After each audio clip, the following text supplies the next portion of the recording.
What is up, guys? You got Not the Worst here, bringing you this week's patch notes recap. A couple of cool things going on. Quite event heavy, if anything. Bunch of events still going. I think we only lost the Lauren family coin box thingy. Anyways, so let's see what's going on. Big thing that they're talking about is this Celebrating Millions event that starts for reaching 10,000 registered players worldwide. Huge thank you to all of our fantastic adventurers who supported our game so far. Celebrating Millions event will consist of 3 subsections and will be held for 3 consecutive weeks. Check the details below. So the first thing we got going on starting today is check in every day for bonus rewards, and you get cool stuff. And the cool stuff looks like this cool stuff here. Blackstone crystal thing, artisans, hard crystals, Valk's Cry, completely entirely useless Merv's palette, luxury box, nice, cronstones, okay, 5 sharps, all right, sweet little advice of Valk's there, 10 mem frags, more artisans, pretty good, seal bic of combat, and ends up with a fat 50 stack Valk's advice of Valk's rather. So free stuff, nice. Event number 1, weapon giveaway quests. You complete a quest to get the newly added cliff weapons. Okay, the first thing for this you have to do if you're 56 or higher is to kill Awakened Red Nose. So what you do is don't accept the quest on a level 56 or higher, because nobody has Awakened Red Nose scrolls, like, at all. You never get those. You pretty much always get Beg. So that's useless. So just do it on a character that's not level 56, and instead you get to, like, kill, like, 50 imps or something at the altar. Like, super easy. Just, like, auto attack it to death on a level 15 character and just get it done. You do that, then you go turn the quest into this one bro.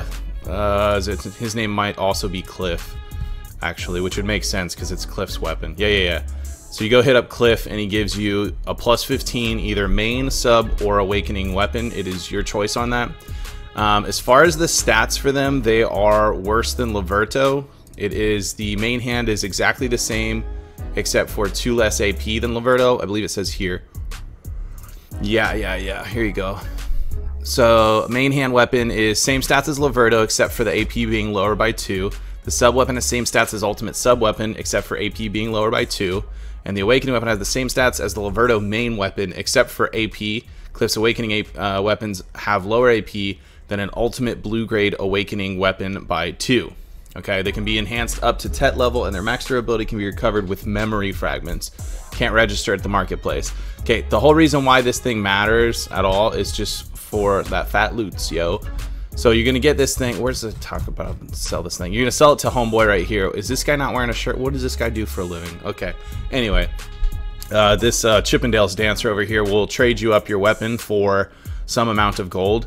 So remember, you're going to get it at plus 15 already. So getting it to Pride, you're going to get 30 mil. So that's useless. So go for Duo, and you can get 150 mil from this dude. At Try, 300 mil. And at Tet, 700 mil. Okay. It is also noted these are easier to enhance than other stuff. So it's not like you're going to be using like your higher stacks. I can tell you though, this can get frustrating because you have to use memory fragments to repair it. I have not done it yet. I don't know if I'm going to do it separately or if I'm going to save it for this week's enhancing video. And I personally don't know if I'm going to sell it at Try or Tet. Definitely Try at least. I'm not going to sell it before that just because it's going to be super easy to do. But watching some streamers today, some of them struggled, man. Going Try to Tet and blowing it up on that Tet. Even when you're like 40 stacks, some people in my guild did it on 40, somebody did it on 38, somebody did it on 41, stuff like that. And like, yeah, getting 700 mil is nice. And as long as your costs are like, you know, less than 150 mil, it's probably worth it. But getting it to Try costs you almost nothing, and it gets you to 300 mil. So I guess it kind of, for me, it's going to depend like how many, I don't know. We'll probably take swings at it. It's a tough call.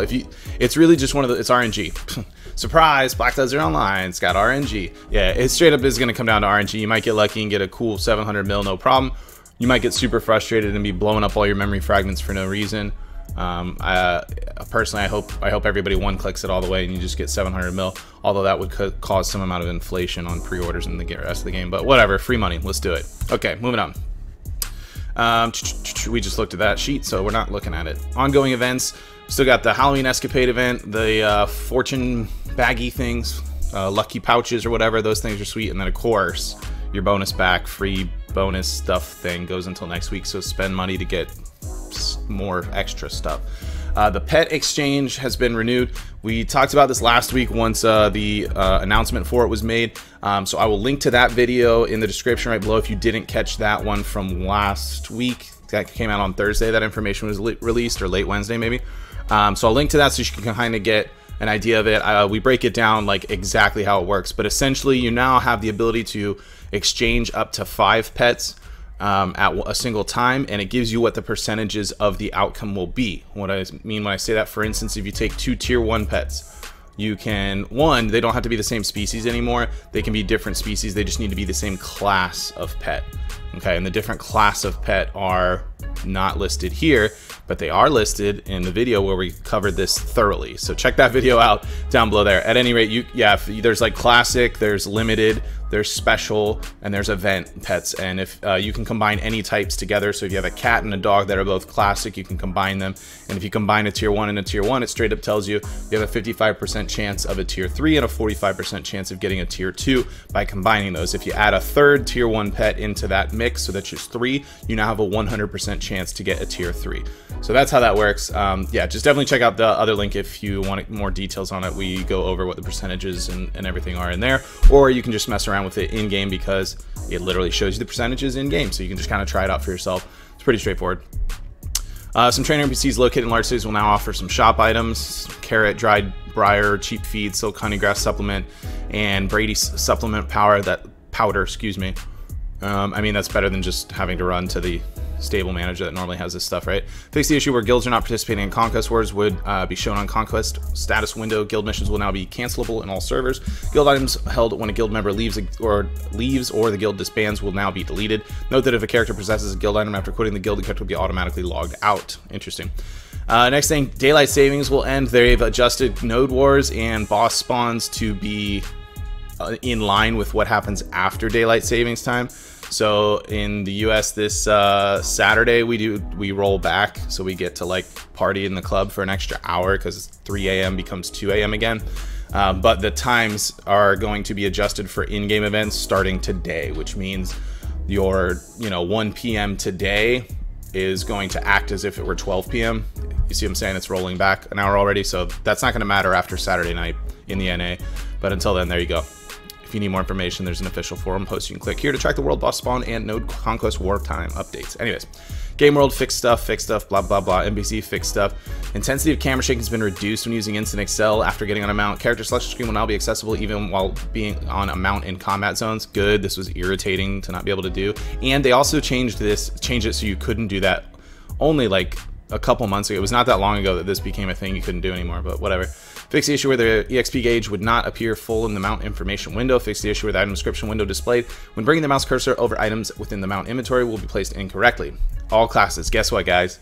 There's more than just some graphical glitch fixes in certain costumes this week. A couple of classes got a few PvE buffs. I don't know how relevant they are, as I don't specifically play any of these classes. I dabbled in Valkyrie a little bit up to like 56. Other than that, that's about it. A couple of BS fixes. Warrior critical hit plus 50% has been added to the skill flow ankle break when the skill lands a successful hit in PvE. PvE damage will now increase from 10% to about 40% upon activating the skill Merciless. And you can see how it changes at each level there. PvE damage will now increase from 10 to about 40% upon activating the skill Merciless using Black Spirit's Rage. Ranger, graphic fixes, Sork fixes, Berserker fixes, Valk. Fix the awkwardness in the outlines. Oh, blah, blah, blah, blah, blah. Okay, what matters? Following skills have been relocated in the skill window. No one cares. When you use the skill Promptness when it's not on cooldown, there will be a buff of PvE damage plus 10%, and 2 more hits will be possible. So it's going from 1328% 2 hits to 1460% damage at 4 hits. When you use the skill Castigatio. When you use that skill, when it's not on cooldown, there will be a buff of PvE damage of about plus 50% as follows. You see the chart listed right up there. Added damage, PvE only. PvE damage will now increase 10%, and 2 additional hits will be possible upon activating the skill Promptness using Black Spirit's Rage. Fix the awkward motion, fix awkward motion, fix an awkward motion in the trousers. Okay, fix a graphical issue of the abdomen, etc. Jesus, this game, guys. Fix the graphical awkwardness, graphic issue. Musa. PvE upgrade. Successful hit of the skill flow / will now apply a DP reduction of minus 15 for 10 seconds, and that one does not say in PvE only, unlike all the other changes. Effect for 10 seconds will now be applied upon a successful hit of the skill Flow //. The following changes were made to the skill Fiery Crevice. Critical hit plus 50% has been added to Fiery Crevice when the skill lands a successful hit in PvE, and the number of PvE hits will be doubled from 2 hits to 4. And when you use the skill Twister, when it's not on cooldown, the number of PvE hits will be doubled as follows, also from 2 hits to 4 hits. Graphic issue, graphic awkwardness. Maywa gets an awkward motion fix. Awkward motion fix. Ooh, DK, what do we got here? That's, what, did something not load? No. DK did not get this. This is, why is our thing, hold on, let's hit the old refresh button here. I'm missing the little graphic-y thing. Who is this? That's not DK. Striker, this is Striker. DK got graphical issue fixes. Striker, when you use the skill Fallout, when it's not on cooldown, there will be a buff of PvE damage of about 30% and a critical rate of 50%. From 910 at 3 hits to 1183 at 3 hits. Martial Spirit Shard now recovers when successfully landing a hit with the Fallout skill. When you use the ultimate Crush, when it's not on cooldown, there will be a buff of PvE damage of about 42% as follows at each level. You can see the chart listed there. PvE damage will now increase 42%. It didn't even say about. It had a everybody else was like, oh, it's going to increase about this much. This one's like, it will increase 42% upon activating the skill Ultimate Crush using Black Spirit's Rage. Graphical issue fix, awkward fix. Okay, new feed items that can be crafted with good feed and organic feed have now been added. The new feed items will increase higher experience for pets. The Silk Honeygrass supplement is the crafting formula by itself, and it makes balanced feed weird. And then Brady's supplemental powder plus organic feed will make Brady's nutritious feed. I feel like it's supposed to be Silk Honeygrass supplement plus good feed, and then it makes it balanced feed just because it's literally says supposed to be good feed and organic feed. They just did this chart wrong. That's what happened. Anyway, there you go. There's that. Edited it for you. You're welcome. The chance to obtain the following Spirit Stones through alchemy is decreased by 70%. The literal Spirit Stones. We'll jump into Pearl Shop after we go through these. Monster changes. Following changes were made to Vel. Vel will drop loot for players who inflict damage even once with a cannon. Hey, guess what? Your boy got himself a boat. I'll be cruising out to Vel this Sunday. Catch me there. When Vel despawns naturally, you'll be able to obtain loot of a lower grade. Fix the issue where a certain type of monsters were spawning in the Node War servers after the Node War began. Change the chance of obtaining the following items from Varara and Miramok Ruins. The Volterra Eclipse Belt drop rate is increased by 10%. The degraded wood fragment was decreased the chance of obtaining maximum number of degraded wood fragments as loot by 85%. So a lot of people are calling that overall nerf. The general comment is it's RNG, guys. The Volterra belt dropping a little bit more frequently, and then your trash loot being decreased kind of significantly. It just means you're gonna get lucky and actually get a little bit more money, or you're gonna not be lucky and just get less, because it's a nerf. It's not a buff. Reduce the chance of obtaining the Destruction Spirit Stone, Guardian Spirit Stone, Life Spirit Stone from monsters at the following areas by 50%. The Navern Steppe, Mansion Forest, Miramok Ruins, and Gyphon Temple. So is that literally everywhere except for like Poly Forest, I believe. When Vararo is summoned from Miramok Watcher, Miramok Lookout, Vararo will now chase a nearby adventurer as soon as the adventurer is detected. So Miramok Ruins group grinding was just too good, which kind of sucks because I did not get a chance to do it, and I wanted to do a video on it, and it was too good. They made adjustments within the first week, so I'm gonna have a video doing it and kind of showing it because it's pretty bonkers, but it won't be as bonkers as it would have been had we done this 7 days ago. But you snooze, you lose. Some quest things fixed an issue in order to make the completing the quest. In order to make the completing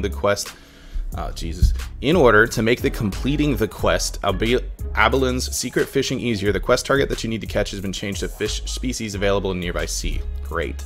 Adjusted the brightness and color scheme of the revamped UI buttons. Appropriate icons will display in front of the family combat fame. Reduce unnecessary empty spaces in journal tab. Fix the text overlapping. Notification message that appears at the bottom right of the corner, blah, blah, blah. Upon placing item durability inside a residence, no one cares. When a reservation for Arena of Varsha is unavailable, fix the text going out of the text box in certain parts of Arena of Varsha window. When Arena of Varsha cannot be used, the reservation feature will no longer be visible in the Arena of Varsha. Blah, blah, blah. Change the color. Fix some misalignment. Skill icons have been resized. Tooltip, putting the mouse over the cursor. Skill description displayed will now display properly. Content, the tooltip appears. Family name creation window has been remastered to improve the convenience of mail UI. The default setting for open special window item, the following color will display. So a bunch more UI. You get it. They revamped more of the revamped UI. So congrats. There you go. Functions for these things: auto arrange, send to storage, balance held in storage, balance held in storage, skip animation, improve instantly. Great. Fix some more issues, remove duplicate. Jeez Louise, oh my goodness. Alright, you guys get it. They fixed a lot of little problem things. They did not fix that they're getting DDoSed on the NA servers like every 3 hours. That's still happening, so that's been a lot of fun. Let's check out the Pearl Shop. Makes me sound like I'm in a bad mood. I'm not. I'm actually in a great mood because the Fortune Pouch event, those things dropping from mobs, that event is still going and it is killer. Whether you're overnight fishing, AFK fishing, or just grinding out some mobs, dude, to anywhere with high mob density, those pouches are so freaking valuable, man. You get great mats with it, memory fragments, you get spirit dust left and right, you can get the goldfish thing that's 5 mil, like, dude, they're so nice. Anyway, see what we got going on. The 10 million Celebratory Pack, choose 2 dogs or cats. You cannot choose 2 pets of the same type. Also get a value pack, premium outfit set, and a weight 20% discount coupon. 1 purchase per family. There you go. And what's that discounted? That's a pretty significant discount, to be honest with you. That's not bad. I'm not buying it, but you could, and it wouldn't be so bad. Pet pick and choose pack. We knew this was coming along with the pet changes anyhow. You'll get a wizard ghost fee and the choice of 2 out of 10 pets for a total of 3. You cannot choose the same pet twice. Remember the wizard go fee, it can only be tier 1, but he does increase the percentage of upgrading a tier on your pets when combining more than just a regular tier 1 does. The Lucky Wings package is out. It's just a Crown Eagle outfit with a young griffin thingy. So there's that. Wild West, again, outfit with a puppy, wearing a Wild West hat puppy. Pet 20% coupon with 1 loyalty. So if you are going to pick up those any of those pet packages up, make sure you grab that because it does indeed work on the packs. We got Crown Eagle for Mystic and Striker. That costume looks hideous in my opinion, but that's just me. And we got 20% off on selected outfits. It looks to me like they picked the ones that had the most education available, is what I'm noticing across the theme. And then the dude costumes look completely hideous, so great job on that one. Premium horse appearance change coupon. Sale is extended. Hooray. Mount gears are on sale for your boat, your horse, or your wagon, whatever. You can trick them out. Throw some D's on that wagon, whatever you want to do. That is it for this video. Be sure to drop a like if you enjoyed this video. It is our patch note recap. We do these weekly. We got guides coming out. We got cool stuff. We do have my birthday live stream coming up this Sunday night. We are going to start around 9, maybe 10 p.m. Eastern time, Sunday night. And then I'm going to be doing it overnight. My birthday is actually on Monday, so we're gonna do I'm gonna try and go for 12 hours. Just don't hold me to it. We'll see how much I drink during the stream, see if I can make it there, but I'd like to do it like a 10 p.m. to 10 a.m. Stream. We can celebrate my birthday when it hits midnight, and should be a lot of fun. So make sure you check out the Twitch page. I'll put that in the description below there. Subscribe to this YouTube channel if you haven't already, so that you can get all the latest Black Desert Online nonsense and cool stuff, and sometimes decent guides if you're into that. That is it for this video. Everybody, thank you for watching, and I will see you next time.